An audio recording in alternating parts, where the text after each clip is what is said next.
Today, we keep a strict physical boundary between the living and the dead. If you visit a modern cemetery, you'll almost always find it on the quiet, sprawling outskirts of town, safely removed from the noise of daily life. Ancient Romans maintained this exact same physical divide.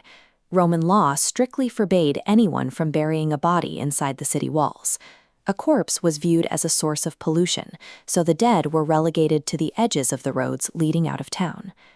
Christian theology reframed the human body as a sacred vessel, resting in the earth in anticipation of a physical resurrection.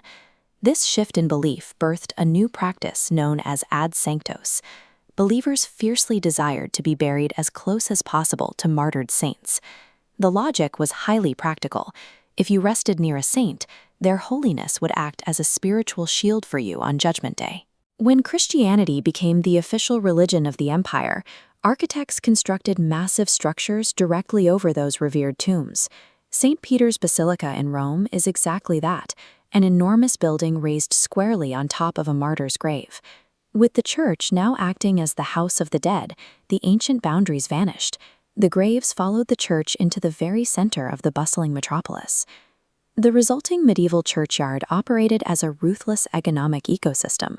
Where your body ended up was dictated entirely by how much gold you held in life. The absolute wealthiest citizens purchased real estate inside the church itself. They were buried directly beneath the stone floorboards, as close to the holy altar as possible. During the heat of the summer, those shallow indoor graves couldn't contain the gases of decomposition. The smell of rotting nobility would permeate the entire cathedral, giving rise to the phrase stinking rich. Looking at this cross-section of a typical medieval parish, we see the commoners relegated to the muddy exterior yard. Meanwhile, those deemed outcasts, like suicides or unbaptized children, were banished to the dark, sunless edge of the property, known as the north wall. This spatial hierarchy quickly ran into a mathematical wall. The designated sacred ground had strict physical limits, while the supply of corpses grew endlessly every single year. Death is often called the great equalizer, but the architecture of the medieval yard proved otherwise. It took the social inequalities of the living and permanently cemented them into the dirt. To solve the real estate crisis, the church implemented a system of rented graves.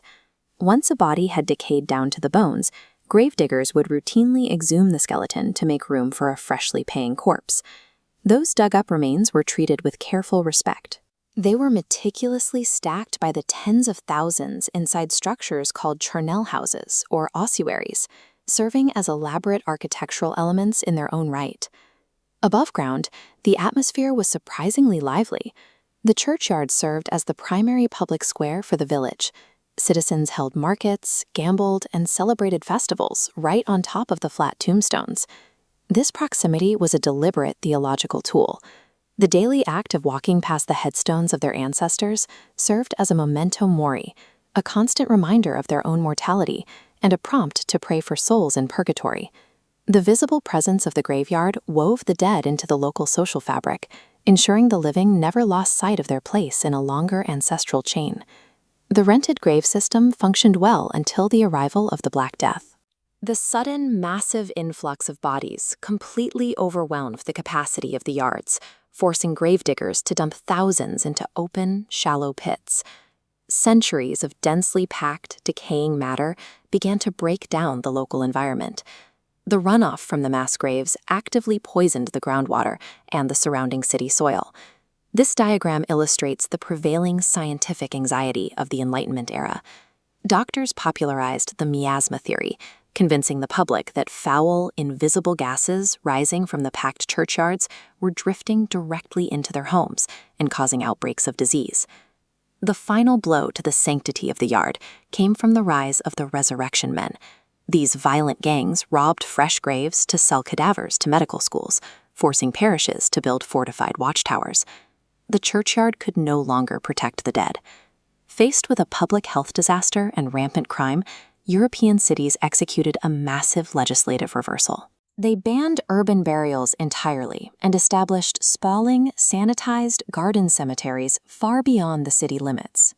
The exile of the dead solved the environmental crisis, but it also effectively erased the grave from public consciousness.